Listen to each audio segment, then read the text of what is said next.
Morning, everyone. I'd like to call the Strategic Priorities Committee to order Tuesday, September 16th, 2025, 9 a.m. Council Chambers Town Hall in St. Mary's. We are broadcasting live on the Town of St. Mary's YouTube channel. The Council for the Town of St. Mary's acknowledges with gratitude and respect that we are gathering on the traditional lands of the Haudenosaunee people of Longhouse, giving thanks for all creation. I'll begin this morning by asking for declarations of pecuniary interest, starting with Councillor Craigmile. None. Councillor Edney. None. Councillor Luna? None. Councillor Lucas? None. Councillor Pridham? None. Councillor Alward? None. And I have none. The agenda was circulated. Are there any errors or omissions with the agenda? Seeing nothing, I'll seek a motion that the September 16th, 2025 Strategic Priorities Committee agenda be accepted as presented. Someone willing to move that? Moved by Councillor Craigmile, seconded. Councillor Alward. Any further discussion? Seeing none, I'll call the question. All those in favor? The motion is carried. Okay, we have a delegation this morning, as well as a report with regards to the quarry. So our first delegation, Mr. Jake Wiegersma, who's presented to council previously. Welcome this morning. The floor is yours, sir.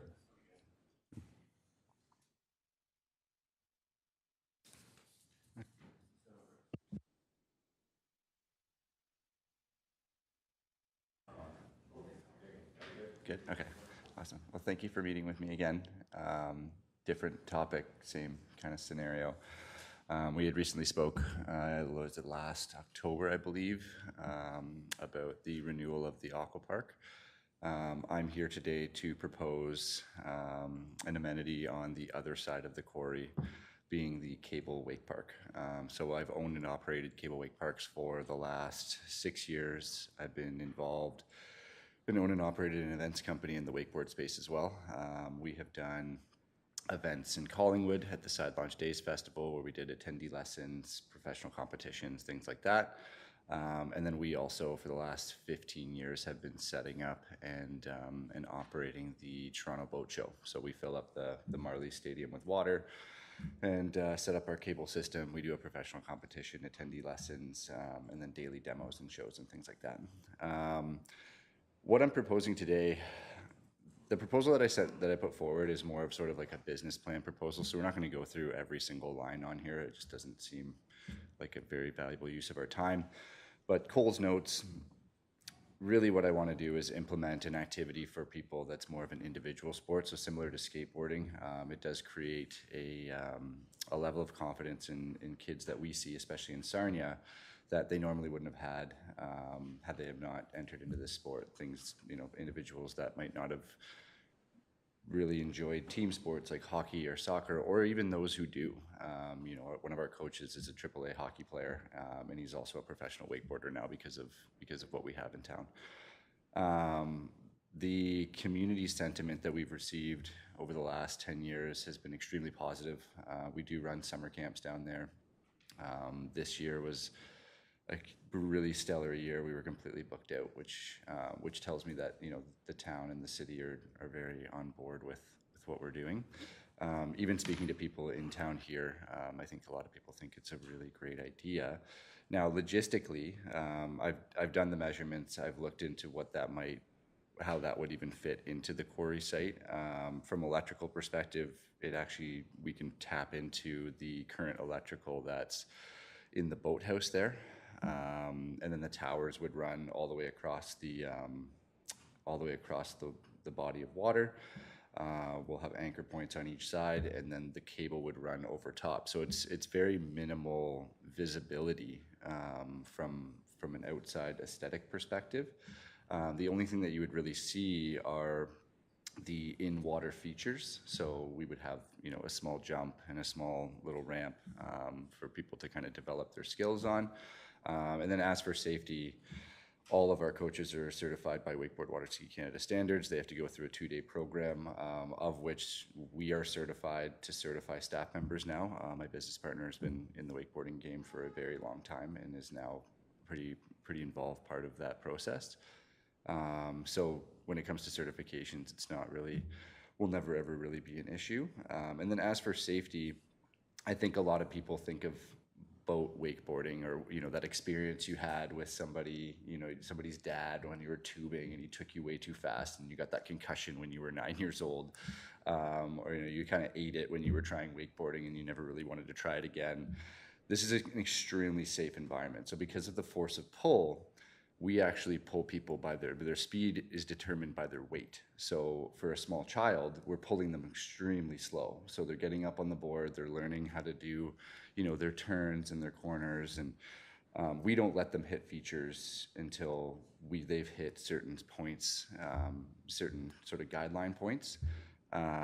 Which from a safety perspective, we've never really had an injury because of that, because we just stop the cable. If they're starting to head towards a feature, we can stop it, they drop right away. So from a safety and logistics perspective, we've kind of covered all of those bases. We've gone through the trial and error on what works, what doesn't work over the last 10 years.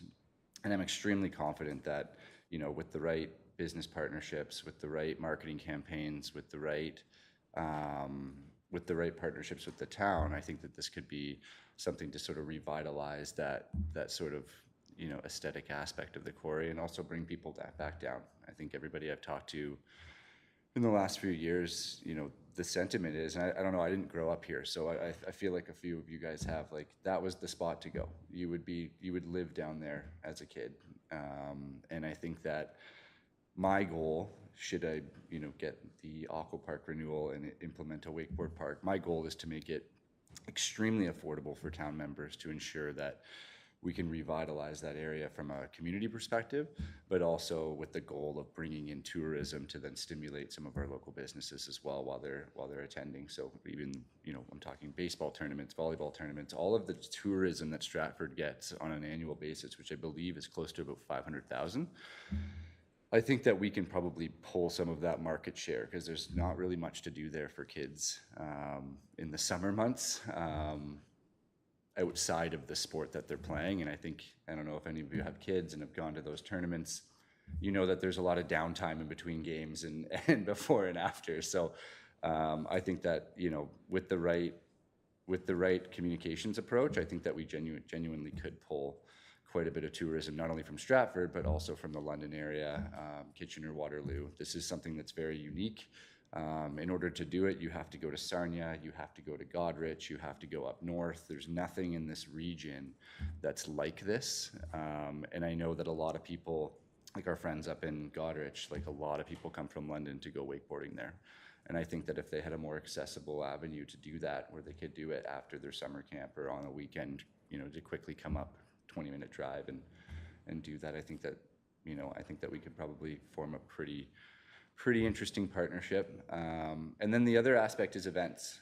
I think that, should I be able to get the Aqua Park renewal along with the wakeboarding, I think that there's a variety of events that we could throw every year, not only to, again, stimulate some of the marketing initiatives of some of the local businesses in town, but also to just create more community-driven activities, even if that means, a Friday movie night where we put up a floating screen and we have people sit on the hill and we do like a kids movie from 7 to 9, or wakeboard demo days, or we do business markets. There's a ton of opportunity to utilize the space for something that I think can really tie this community back together in the summer months and bring people down there a little bit more. Does anybody have any questions for me? Questions from council? Councilor Craig Mao? Thank you. Through the workshop. So Jake, on the wakeboarding, how many patrons per hour can go through? I mean, I'm trying to visualize. Yep.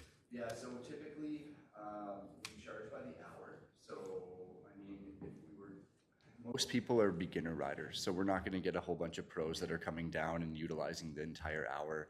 What we typically see is we'll have a family of 4 come in for an hour, and then we just individually send them. Most people can only really take like 15 minutes. Stephanie, you saw, I think, the time when you and Andrea and Doug came down, like it takes a lot on your body. So it's, you've got about 15 minutes of riding per person typically, but I would say you could roll through about 4 people an hour, maybe 6 if you've got a second person on the dock getting people ready. Another follow-up question I had was, because you said you had looked at it, the size and everything else, so of the current local amenities we currently are used at that facility, is there space available for any of those? For the You know, you got people down there, they might have their dogs at one end, or they're fishing, or, absolutely, at the current park that we have, we operate, half of it is on a conservation area. So people fish beside us all the time, even while we're riding, because we don't, where the line goes out, we only need 40 feet. So we need 40 feet on each side of the cable. That's just for safety purposes. It's more like 20. So really, if I'm carving out, if this is the cable line and I'm carving out over here, I only can go so far because I'm confined to where the cable is. So there's still a lot of room on the one side. And then also, you know where that little peninsula is, like closer to the pickleball courts, where we wouldn't go anywhere near that. So we can stop the cable on our reference system in our VFD to stop. Before that, we'll put 2 buoys out, so that's where they would do their corners, and then there's an entire area that people can use for fishing.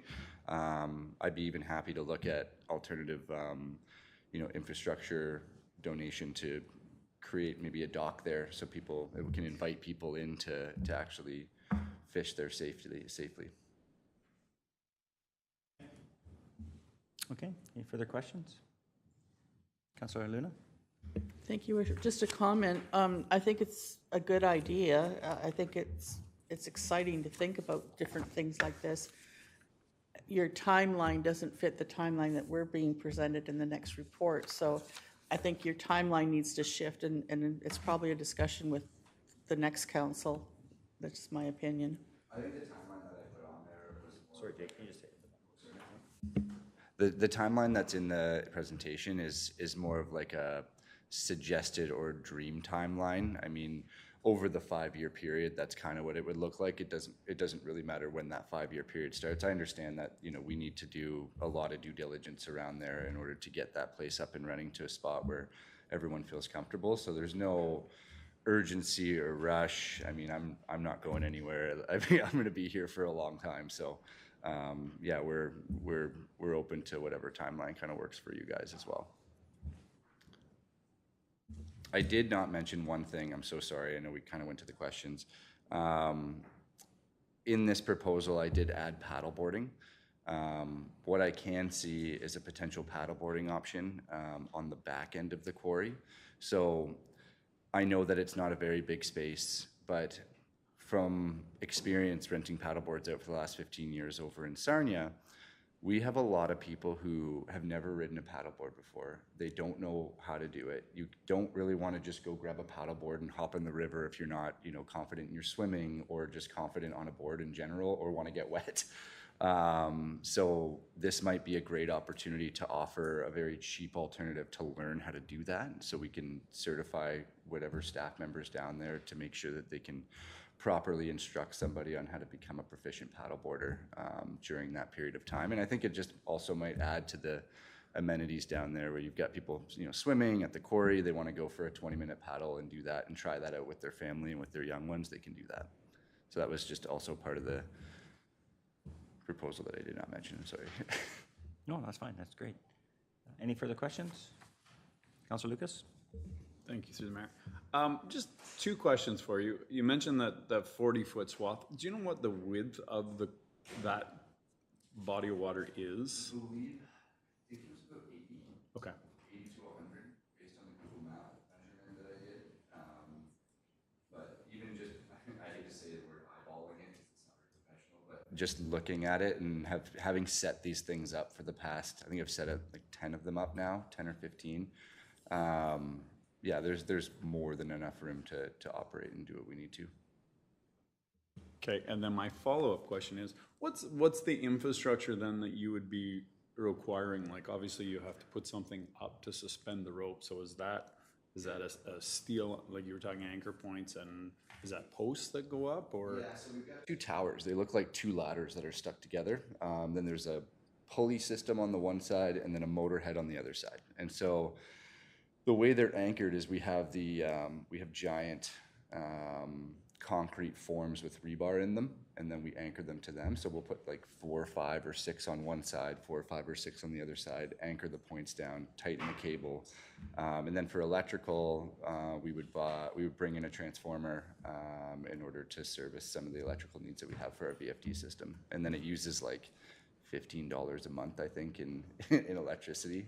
It's a very low carbon footprint, like can be taken out and nothing, you would never know it was ever there. Further questions? What about amenities as far as the town would provide? I mean, the first thing that comes to mind, either for young people for summer camps or old guys like me, is washrooms and that type of thing. Like, how do you foresee the integration of services, electricity, washrooms, water, structures? I mean, I think for something like this, clearly in my mind, we're going to need to do some public consultation, because anytime we make major changes, even to a facility that I consider neglected, the public is quite interested. So what type of things do you envision? Because if you got 30 kids at a camp, I know even in our house with 3 washrooms, Yeah. it was never enough. No, that's fair. So what we do currently in Sarnia, we're attached to the marina. So the kids just go down to the marina and just go to the washroom. We could hypothetically use the same situation here with the curling building as sort of the washroom point, if it's programmed correctly. And again, if this sort of aligns with the vision that I can see for how the summer camp would operate, there's one of 2 ways. If our company gets the Aqua Park renewal, that allows us to open the Aqua Park 2 hours early. So then you've got the summer campers playing on the Aqua Park for the first 2 hours. Then we open to the general public. Then they move over to wakeboarding. We could even hypothetically book out, a couple of the courts and add that into the amenity list for the campers. But I think centrally the washrooms would be right at the curling club, or if we needed to, we could put some porta potties up on the other side, closer to the entrance of the wake park. As far as water and electricity and those type of things, like what are the requirements for your company? Like, there's no list here, and I'm just kind of curious. No, because that's fair. There, Yes. there would need to be substantial. I don't know whether there needs to be investment by someone, and I'm not sure what you require. So we would be investing to tap into the electrical with the transformer, and we would hire an electrician to do so. As for water, I think, we just provide bottles of water to anybody who needs it. I know those summer days are pretty hot, so, I think that, if it's needed, we want to make sure it's there. But as for any other requirements, we don't really have too much, because we've always sort of been operating under that guise there. And then kids usually bring their own lunches, and if they don't have certain things, we provide them. Like, I make sure that there's a snack box, and we have all of the sort of food and nutrition that they require during the day. Okay, thank you. Councillor Allred? Thanks, Your Worship. I guess I just kind of wanted to tack on to what the mayor had said there about public consultation. I think that there are some members of the public that have significant concern with permanent infrastructure installed in that space. I think some people have a very deep attachment to the way it is currently, despite that actually I do also believe that it is underserviced. So I think that before you kind of put the cart before the horse, that's some things we're going to have to work on, especially even with the actual timeline we have in the following report. So that is something I would focus on, especially with the change in councils. Depending on how things go, people may have a very different attitude to what we have here today. So, but thank you for coming. Okay, Councillor Luna? Thank you, Worship. And the thing that, excuse me, that wasn't mentioned was parking. That's a huge issue down there for both sides of the road. So that's something that we have to look at, I think, before anything else, actually. No, that's fair. I think that this is. Oh, sorry. No, yeah, okay. No, that's okay. So because we can only operate between 1 and 4 people an hour, the parking that's already down there, there's those 3 public spots. We could hypothetically reserve one just for wakeboarding, because we don't have, 150 patrons coming in every 2 hours. We only would really have one family an hour would go through there. And if it was a larger group, it'd be, you know, a multi-hour, say 2 to 3 hour booking. You've got about 10 people. I feel like we could probably find a couple spots for them to go in there. But parking typically has never really been an issue, even for us. Like, we only have about 3 parking spots in Sarnia at the moment, and I don't think we've ever had an issue. And 2 of our staff members are always taking up those spots as well. Okay, further questions? Councilor Craigmile? Thank you. I think on the, let's say, 4 people per hour, and then an operation staff and for safety, I'm trying to figure out the economics, you know?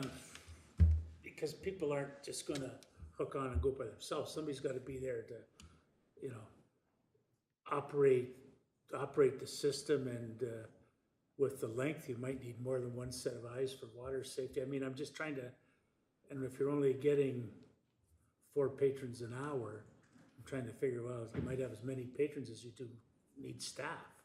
So currently in our wake park, we only need 1 staff member on the dock because the coach is also the driver.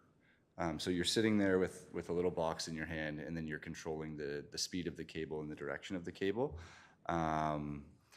Everything floats, so even our staff members don't have to be certified lifeguards. I mean, it's ideal, but they don't technically have to be, because your helmet floats, your life jacket floats, and your wakeboard floats. So at no point is there ever a scenario where you would actually be in a sort of drowning position. And then because our staff members are certified Wakeboard Water Ski Canada instructors, they're highly trained to understand every scenario possible. So if somebody, even kids who, we've had kids that unfortunately, like they get really anxious and they freak out halfway down and they don't know what to do. Our staff are trained to just stop the cable, go out on a paddleboard, go get that kid, calm them down, and then try again.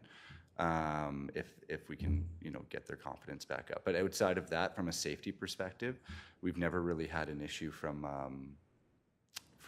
a lack of staff being there, and while somebody's operating there on the cable. Anything further?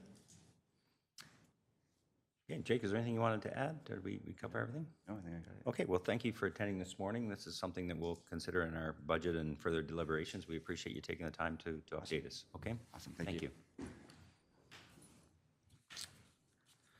All right, so I'll put a motion on the floor that the presentation from Jake Wiegersma regarding a proposed wakeboard park for non-swimming quarry be received. So I'm willing to move that motion. Moved by Councillor Luna, seconder. Councillor Lucas. Any further discussion? Seeing none, I'll call the question. All those in favor? Motion's carried. Okay, moving on to item 5.1, reports. We have a report from Mr. Kelly with regards to West Quarry progress and an update on where we are with the staff initiatives.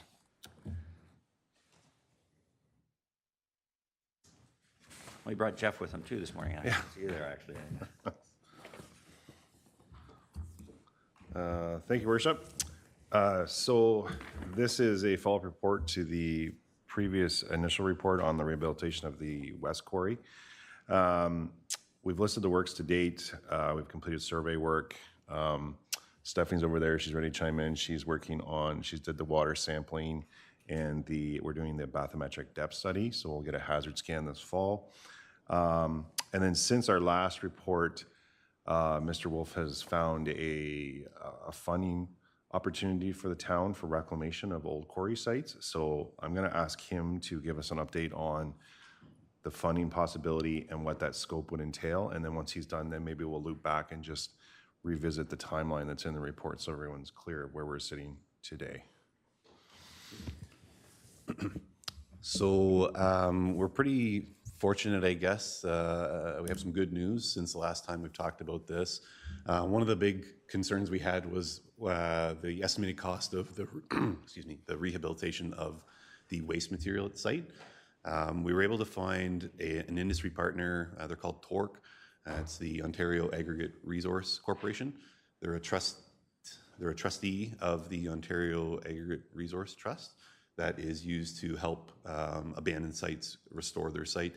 Typically, they're working on agricultural areas, they're restoring embankments, rehabilitating like grasslands and things like that. So this project is a little bit different than what they're typically used to doing, but they said that it could potentially be a good candidate. So a lot of the work that we've been doing this year so far has been sort of collecting data to help them. They present to a board, and then their board, very similar to council, makes a decision on where they're going to spend their budget the following year. So they have a meeting in December that we're hoping to get on the agenda for, where they would determine, they'd assess our project and decide whether or not they were going to fund, or not, sorry, fund, but partner with us and carry out restoration work. The scope of that restoration work would really depend on similar to us, the budget availability for that, and sort of the merits that we can come up with in presenting the information. I'd like to clarify a little bit, it's not necessarily a funding opportunity, it is more of a partnership. So if we were successful and they were to come in and do the removals of the existing waste, we would essentially hand the site over to them for a period of time. They would have their contractors doing the work, removing the waste. We would give them an opportunity to probably dispose of the concrete material and the steel at our facility, where we would then recycle it into aggregate. That would allow us to probably accomplish more work with them than if they had to pay for it disposal at a further away site.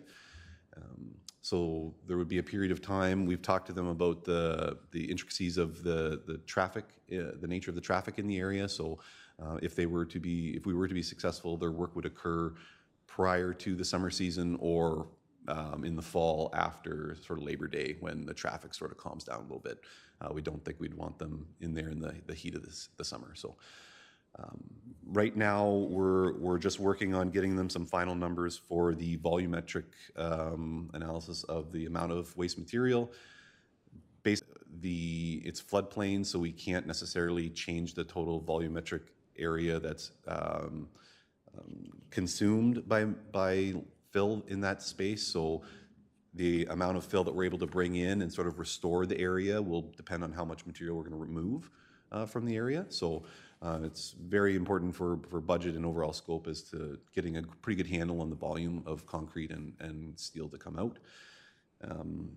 In terms of some other details, when they're doing the work, it'll likely start with the stockpiling of material. So we'll likely stockpile some material in the vicinity.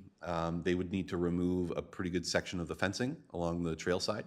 And then once they're done removing the concrete, they would then use our fill to sort of fill the space back in with clay and topsoil that we could then probably hydroseed for the end of the year and then get some grass growth on it. Following that, sorry, I won't step on Jed's toes here, but Torque wouldn't take their scope any further than restoring the site. So anything like amenities, that's not within their realm of work. So that would be sort of the town's component of the project. Again, we'll have a decision in December, but hopefully we can partner with them and they will take care of the cleanup aspects of the project for us. We talked previously about some of the old pillars that are on the site. They've kind of picked up on the potential political nature of some of those. They're not sure whether that's something they're interested in doing for us. So it could be that that scope ends up being done maybe in the following year, likely when we go to do some of our amenity work. But again, we haven't got sort of a final agreement on what they're willing to do for us, but we'll find that out later this year. So that's probably a pretty good segue. So looking ahead into 2026, we've done our best to workshop what we see as a timeline. If we were successful with the Torque partnership, we are going to include a 2026 capital item for the town component of those works. In all likelihood, we would also include a landscape design for 2026. So we would probably have reclamation happening while we're doing public consult and landscape design. And then probably from a period in 2026 through to 2027, when we could tender the actual landscape construction work, you probably would have some temporary conditions. You might have some fill, you might have some construction fencing, that sort of thing. And then we would have, obviously, once we did the landscape design in '26, and we had a construction set of drawings, we can push that out for tender, and we'd be looking at a 2027 capital consideration for your final construction. Everything is in the report. Am I missing anything here? I think that's pretty much it. Yeah, open to any questions. Okay, thank you. Questions, Councillor Luna? Thank you, Worship. You briefly mentioned UTRCA. Do we have their stamp of approval on this before? Because this is putting the cart before the horse, in my opinion, if we don't have that stamp of approval from them to go ahead. We've had some pretty positive conversations with them. They don't, when they're looking at this area, it is floodplain. They're concerned about how much material we bring in so that we don't change the overall density, I guess, of the material. They're excited for the potential for the fence to be removed. They don't like the fencing in the floodplain. It grabs onto branches and other debris during a flood event, and then you could potentially have like blockages from something like that. So they're very excited about the potential for the removal of the fence along the riverside. We will need a permit to do the work in the floodplain, just like any other floodplain work. But the conversations that we've had to date have been positive with them, and as long as we take good consideration things like protection of the natural environment, so making sure that we don't end up with a whole bunch of sediment in the water that some of the habitat that's in there would not necessarily like. And as long as we, again, have a plan for the amount of fill that we're bringing in, we haven't had like a negative sort of conversation with them where they were concerned about the project. We'll be working on that this fall, though, that application. Councillor Edney? Thank you, through your worship. So currently, aggregate companies have a requirement for reclamation. They have to have a plan in place. I believe is that correct? There's a requirement for them to have that in place. So this predates that. Will there be any outreach to the cement plant to see if they want to partner financially and support this reclamation that we're doing? No. Just to clarify a little bit, you're right that there is a requirement now for aggregate facilities or operations to have a reclamation plan. This particular trust is meant to cover those that were predated that, like you said, and they're abandoned sites, similar to this one. The St. Mary's Cement has partnered with us in the past on the other site, so they're part of the Ontario Sand and Gravel corporate or group conglomerate, and they have partnered with us on that. We haven't approached them yet on any aspect. It might be a good opportunity in terms of some of the amenities. When we have sort of majority of our town costs, it might be a good opportunity to sort of approach them, because I believe they did help us out in the past with the other side. To clarify though, this was not a town of St. Mary's Cement site. This was a Thames Quarry site in the past, yeah. Sorry, I will. Through worship, we did have a preliminary conversation with Plural, who's working on the cemetery master plan.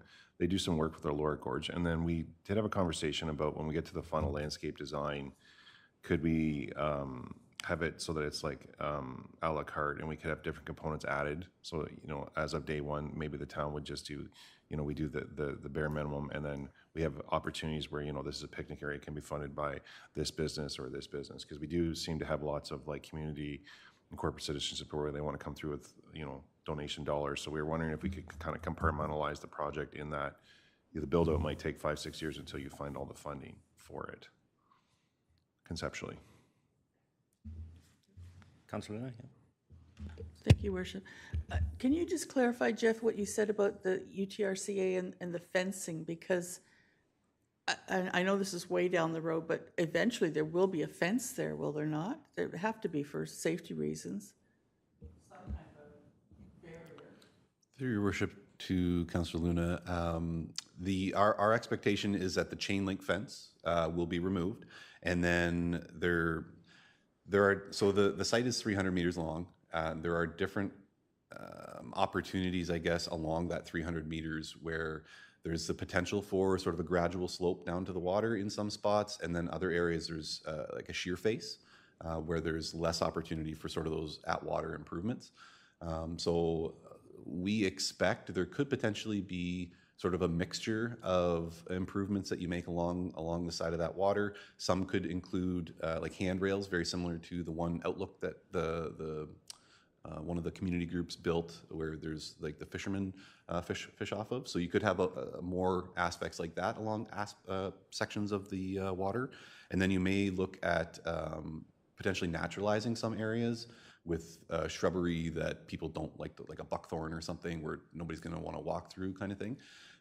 So we don't anticipate seeing a chain link fence along that side, but certainly there could be sections with barriers.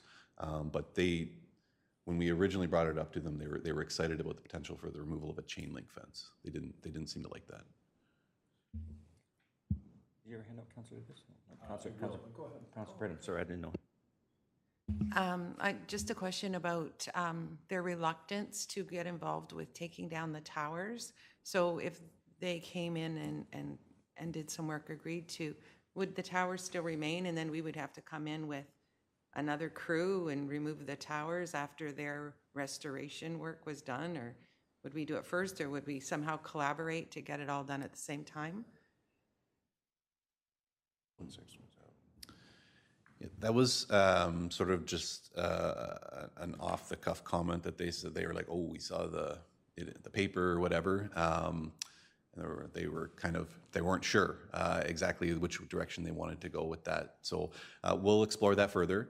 So it could potentially be where we do it immediately, sort of following, like we have them do their work, they kind of clean up all around it, and then we have a contractor ourselves do maybe some of that if they're not willing to do it. And then it could potentially be where we phase that in whenever we're doing work in that sort of area. Like if we sort of compartmentalize the different sections along the water, and we say, okay, this area is going to consist of whatever we decide it's going to consist of, and when we go to tackle those improvements, then we would potentially do that removal at that time.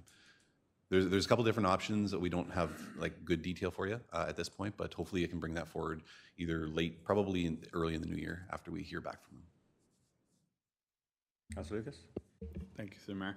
Can you just explain to me then what waste would they be getting rid of? Because in my head, the pillars are a significant chunk of the waste, but is there material in the quarry that we're looking to get rid of, or on the banks, or just exactly what are we getting? Through worship, Councilor Lucas. Yeah, there's lots of occupiers' liability hazards I would consider. There's chunks of cable and exposed concrete and stuff. If you ever kind of walked on the other side of the fence and took a reason, I think originally that's why the fence was there. The chain link fence was just put up because they're attractive nuisances, and it was a knee-jerk reaction to throw a fence up. But there's all kinds of industrial waste along there, and it was quite evident when we did the walk with Torque. It was definitely not natural. It was industrial waste. But yeah, and every time we kind of have a flooding event, that seems to get more and more exposed. Certainly the last flood that we had, it was 16, it just seems to wash away, and it just seems there's more and more of it in there. So we'd obviously try to stabilize the bank and make it more transitional, so if it does flood, it doesn't expose those hazards. But yeah, there's beyond the pillars, I'd say there's quite a bit, especially on that south kind of west corner, quite a bit in there. Yeah. So it's fair to say, once we started doing work, we could uncover a whole raft of, we don't know what. They could have buried something along the side, or, it's clear that it was an active site, and obviously they didn't clear everything up, as I've expressed before, because there's some stuff left behind that I'm not real fond of, others are. But the reality is that, there could be anything. We don't have a comprehensive list, is what I'm getting to, of what's there.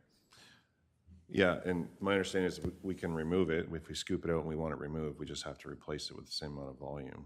Obviously, there's going to be a point where it's just better to leave it buried. Looking at the original motion, we just want to deal with, the hazards that are there.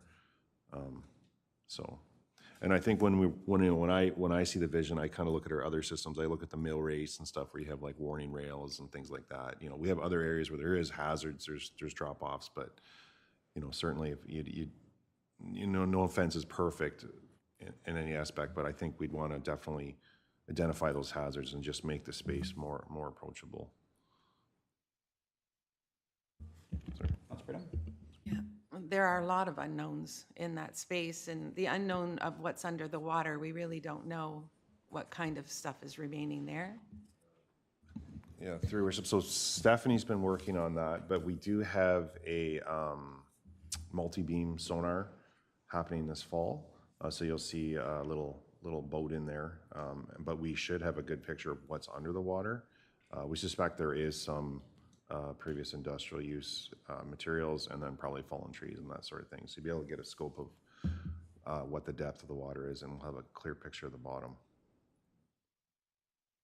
I'm really happy that Torak is interested, and hopefully they will, take on the whole of the quarry, including what's under the water. That would be awesome. Yeah. Okay, anything further? Jeff or Jed, anything you wanted to add? So through your worship, so the plan is, from what we're hearing, will include 2026 capital budget for the town's portion of the TORC funding.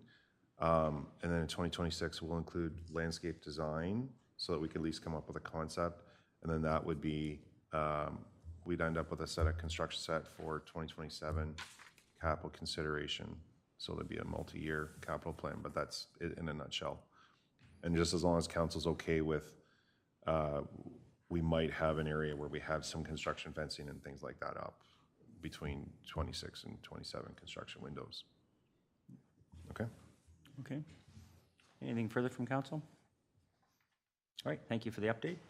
So the suggested motion is that PW 43-2025 West Quarry Progress Report Number 2 report be received, and that council approves the general timelines presented in PW 43-2025 report for the West Quarry project, and that council directs staff to include the required capital project details for consideration during the 2026 and 2027 budget deliberations. Someone willing to move that motion? Moved by Councillor Edney, seconded Councillor Pridham. Any further discussion? Seeing none, I'll call the question. All those in favor? Motion's carried. Thank you both. All right, so we have another session this morning, but just wanted to mention under item number 6, upcoming meetings, October 21st, 9 a.m., special meeting of council with regards to budget. Yes, it's budget season already. Everyone get their smile, happy face on to go through that. Anything further with regards to meetings or upcoming events? All right, then, so I'll seek a motion that this meeting of the Strategic Priorities Committee be adjourned at 9:43 a.m. So I'm willing to move that. Moved by Councillor Alward, second by Councillor Lucas. All in favor?